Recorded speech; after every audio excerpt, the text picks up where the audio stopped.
Rightio, welcome to Uncle Brent's Shed. Back in here after probably close to 4 weeks of doing other stuff. I don't know if you've noticed, but I don't do introduction video anymore. That's a waste of 30 seconds. It's a bit monotonous on some people's YouTube channels and it's getting old. So I don't bother with that. We just hopefully get straight into the action. Also, I'm going to start doing shout outs because there's always the same handful of people that comment on all my videos.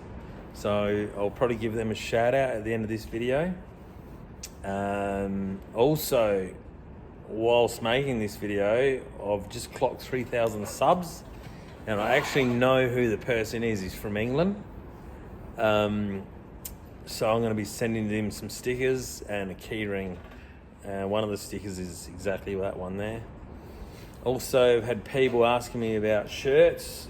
I don't have any to sell, but I really need to get my act together and get some stuff organised because I've had people wanting that hoodie I had on at the drag meeting, and just shirts in general. But I need to get my act together and get that sorted.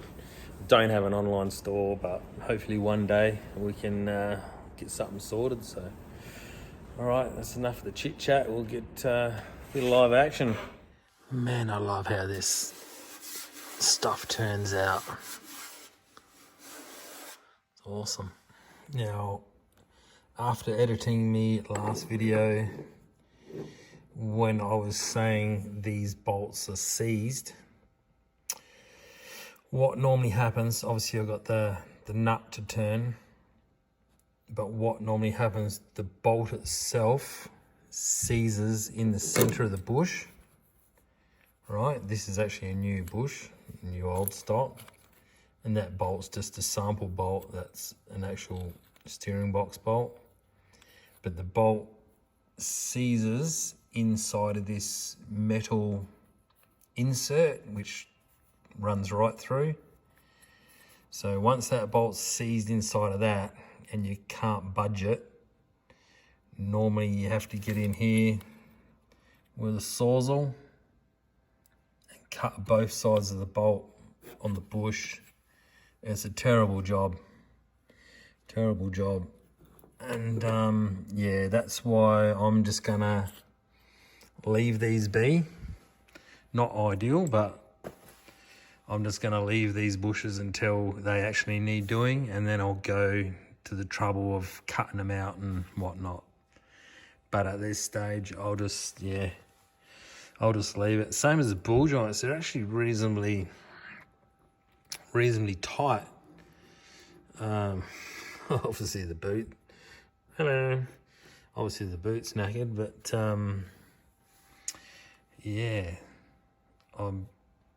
you've got to remember this car has been sitting for, I'm just going to say 40 years, and it could have been longer, and it could have had ball joints, you know, when the car was 20 years old, who knows. Another thing I've noticed for how rusty some parts of this car is, the chassis rails are unbelievable. I picked all that muck out of there and there is not one hole in sight,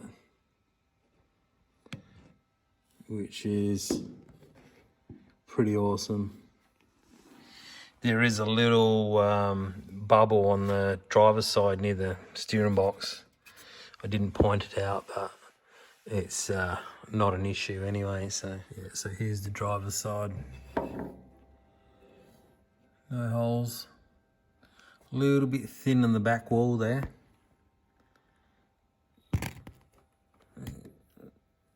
A little bit scalloped out, but no holes. And there's that little rust bubble, but that can stay there. Well, finally made it back in the shed. It's probably been a good 3.5 weeks since I've touched this car, and yeah, this is still holding up well.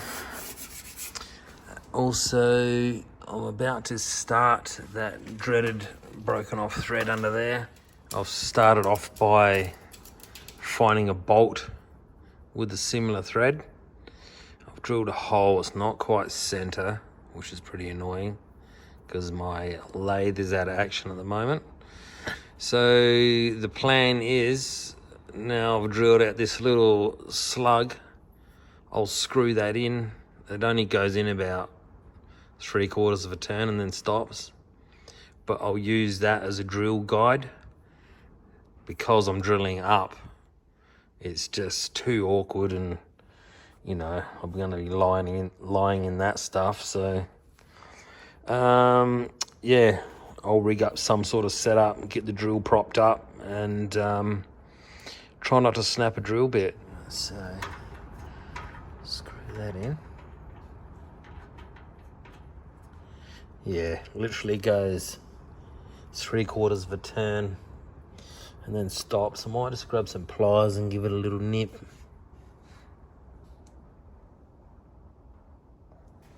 Jerry cans make the best seats too when you're sitting down low, as long as they're empty. It's almost like a little airbag.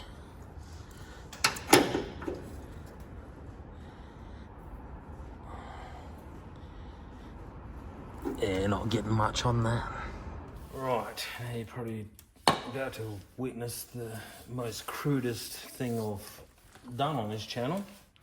So we've got a jack stand, adjustable jack stand on a block of wood to get some height. I'll wedge that drill in there. And then a lever on the bottom of my brand new Makita drill with another piece of wood. Now I can't just keep jamming away there constantly, because as the drill goes in, the wood's going to change angle and we have the potential to snap a drill bit. So I've just got to go on and off constantly, so the drill hopefully recenters itself. That's the plan.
That's working quite well. I'm just gonna readjust my jack stand. Hopefully I don't run out of thread, which I have.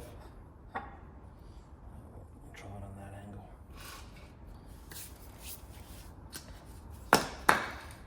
Oh, I probably could have just rotated my wood. That would have been smarter.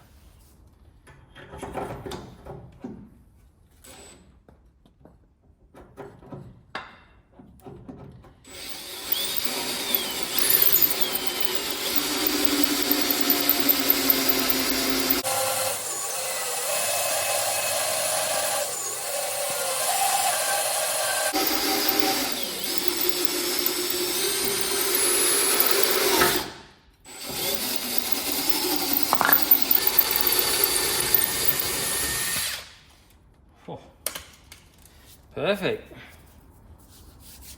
Well, somehow I managed to pause the video after I was still talking for 5 minutes. Anyway, I screwed my little nubby thing out, and I don't know if we're going to be able to see up in there.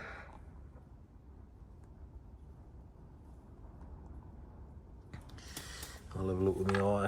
Well, I managed to squeeze my head in there, and that is probably as close as center as I could imagine, which is awesome for me. So now I just need to sneak up in my drill sizes, which is going to be painful because it's, I reckon there's probably at least a good 3/4 of an inch of a bolt left in there still. It's going to be pretty awkward to drill, so. Alright, let's grab some new drill bits. Righty, so I've upsized my drill bit. Probably gone too many sizes up, but we'll just go slow. Readjusted my jack stand. Right, here we go.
Hey mate.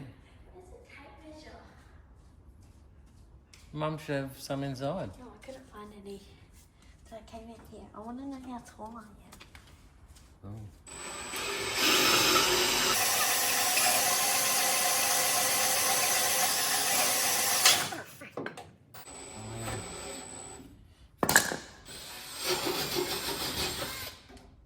Right, as you've seen, I got through with that bigger drill, and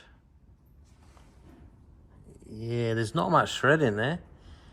I just looked in the other hole and there's literally 4 threads. So I'm going to sneak it up to the next size drill. Hopefully it knocks that bit of thread out, and then I've got a sacrificial bolt here. I might cut some slots in it, and hopefully I can run it up in there like a tap, and then touch wood, that'll be good enough, and I can tackle these two.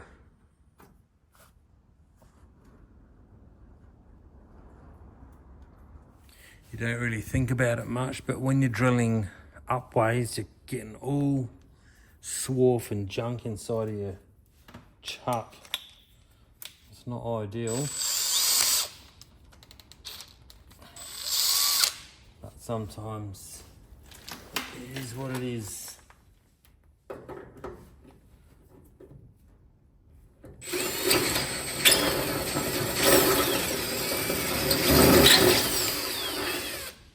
Well,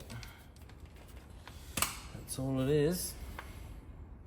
Right, so what I might do is cut this original broken bolt off nice and flat, and yeah, try to ease it up into where I've just drilled out. Hopefully it just pushes and screws out the original thread straight at the top. Right, we'll give it a shot. Alrighty, so I've ground some slots into that bolt. Just only screws in about half a turn. I'm just going to try gently to see if it'll screw in and hopefully push that thread out. If it looks like it's going to strip or start binding up, I'll have to continue to try to dig that excess thread out.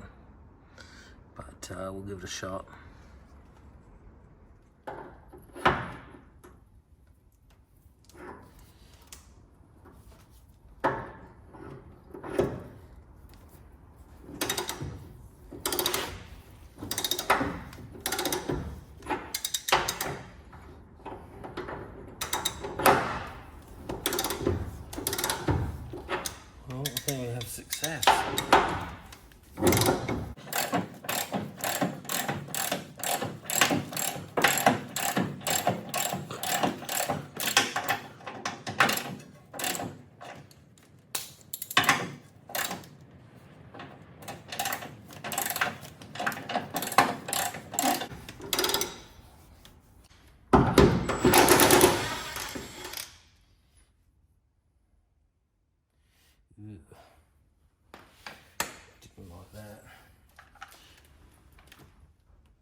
thread to mush. Right.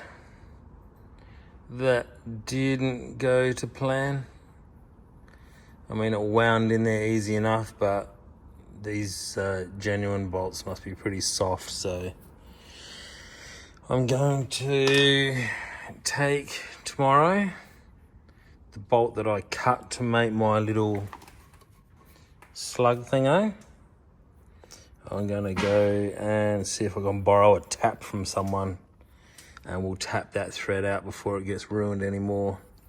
Because if we try doing the whole homemade cleanup, we might destroy it, and then we're gonna be in a whole world of pain. So yeah, I'll just wait until I got a tap. Alrighty, see you tomorrow.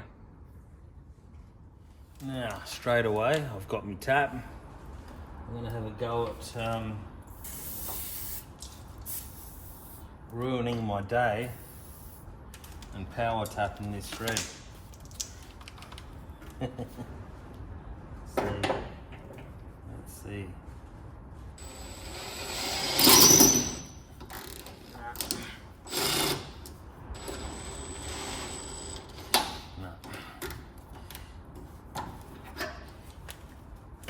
Too much smuts in there. There's my angle. Angle is perfect.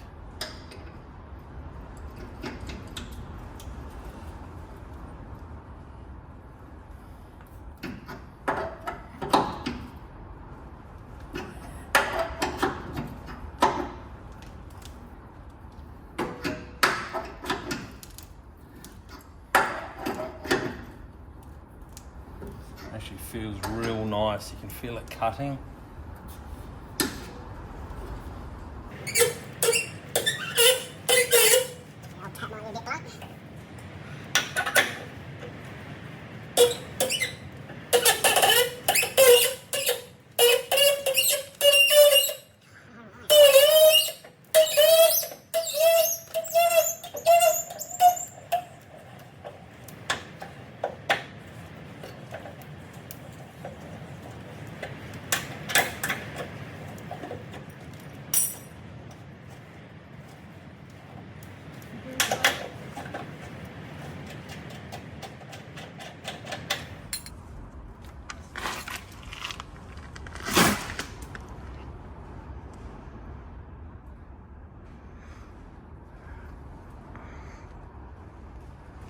Pretty successful.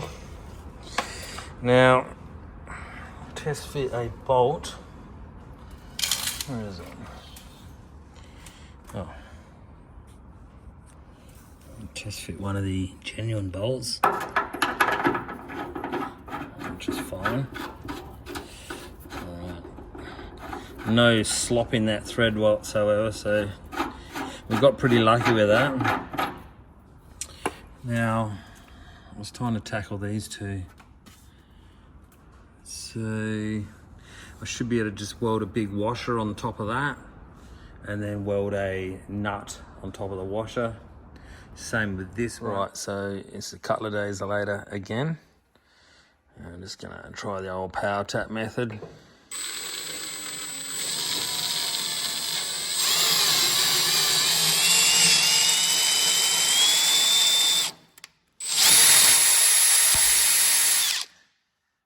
Nice. This one here is a little bit crustier, but we'll give it a shot anyway.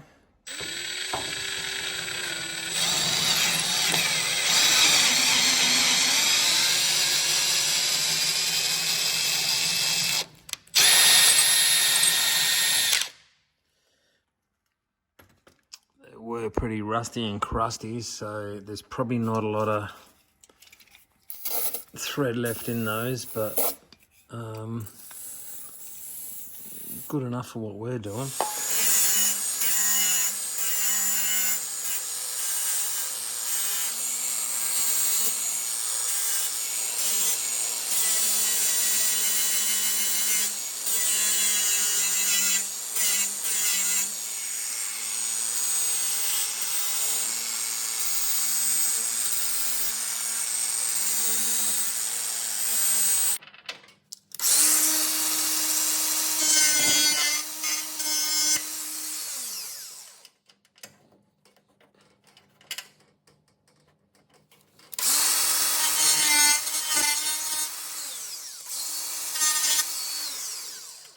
So this method here is pretty popular. Get a flat washer. That allows you to get onto the old broken bolt, or in this case, cut one. Gets you to get, allows you to get decent weld on it, and then you can weld a nut or a bolt onto that. Something like that to hopefully undo this one here. Hopefully, because it's long enough, I'll be able to get I was going to say decent weld, but a weld inside of there. Hopefully with the heat, I'll give it a bit of a tap with the hammer as well, maybe to shock it, and hopefully they come out.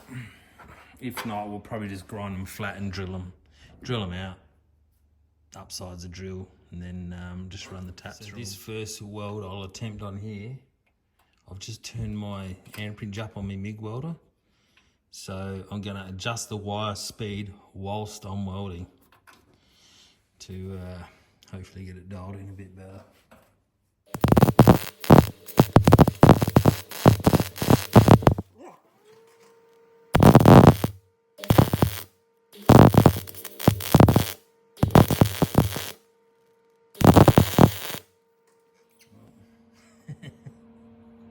Got plenty of heat in it.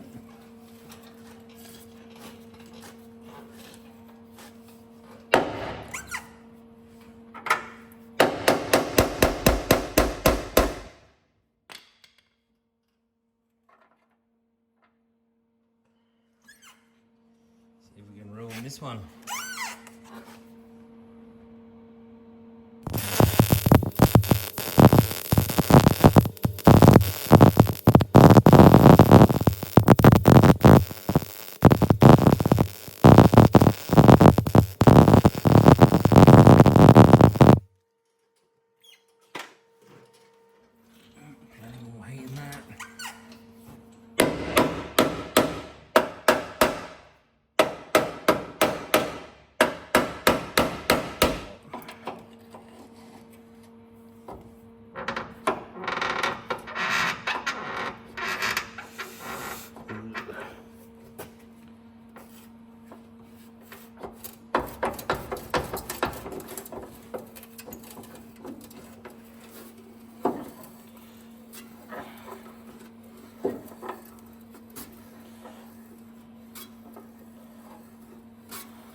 Well, that's a bonus.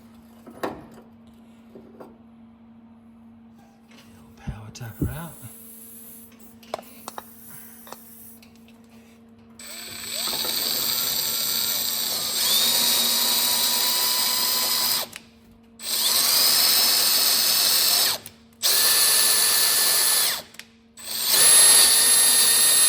Might recycle this old broken cross member bolt. Weld that on there. See how we go with that.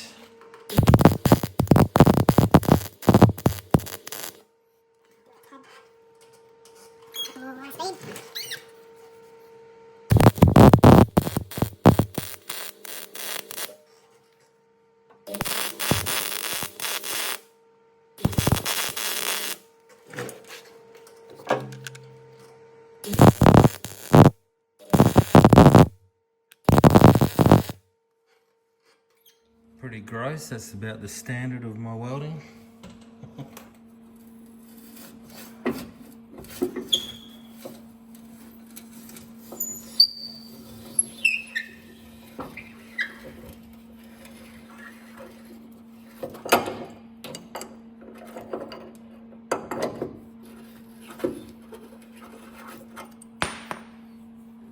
Awesome.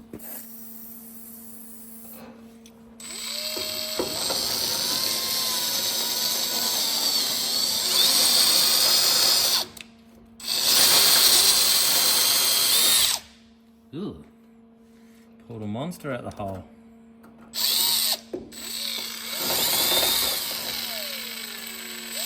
Right, as you've seen, those bolts come out really, really easy, to be honest.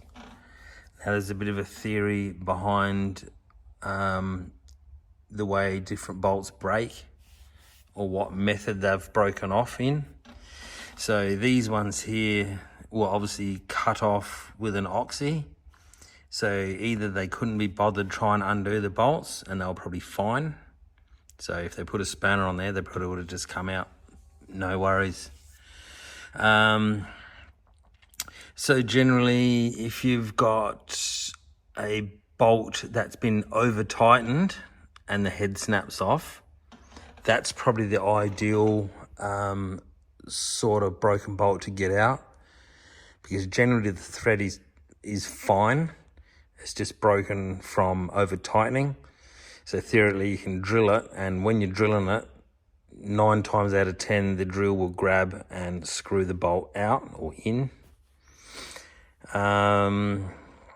Then you obviously got rusted and seized bolts, where the bolt rusts to the object and obviously becomes one, and then they break. And the third one is if you've tightened a bolt into a blind hole and it's bottomed out in the bottom of the hole, and then you snap it off.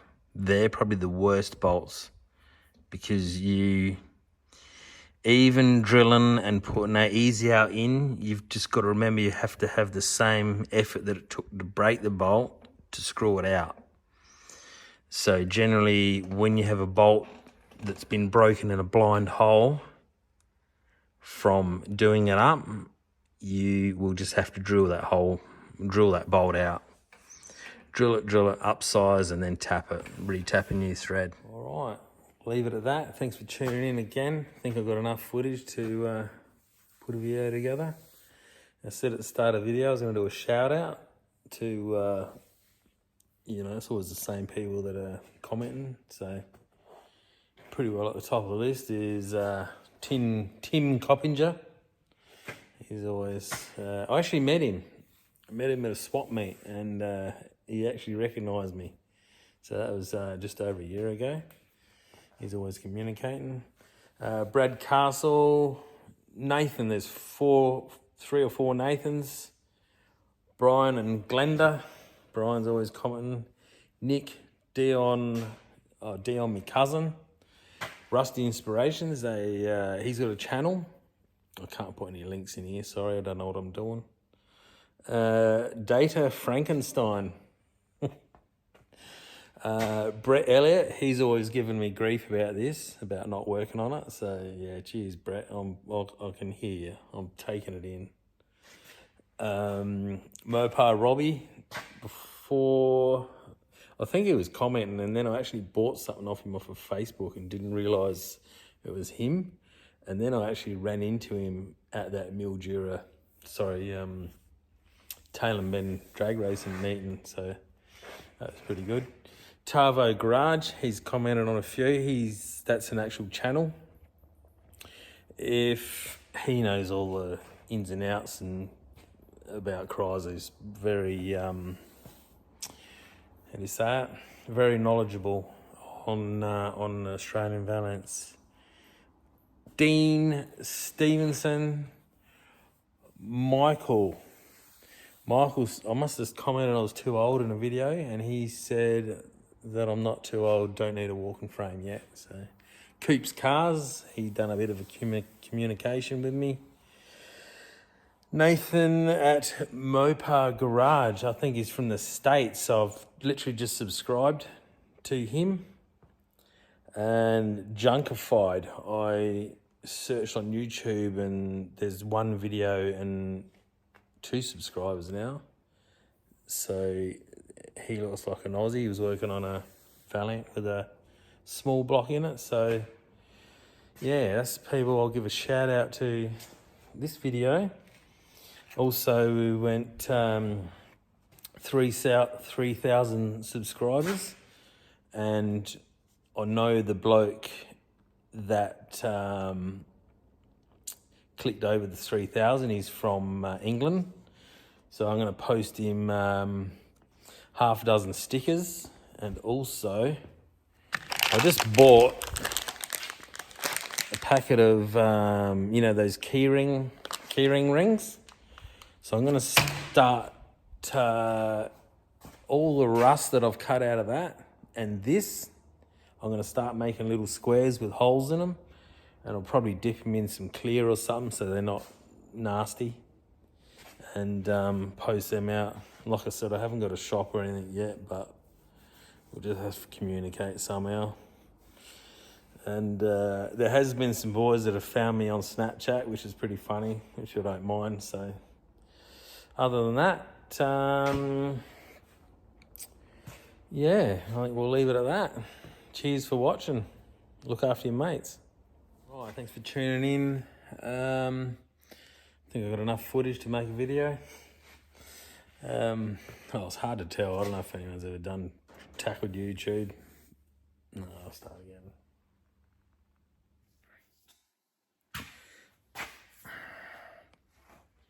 All right, we're going to wind this video up. Probably about 20-25 minutes long, which is probably too long. Didn't really achieve much, but got some horrible bolts, broken bolts sorted out. So yeah, cheers for watching once again. And no, I've got to get some names written down. Hang on, bear with me.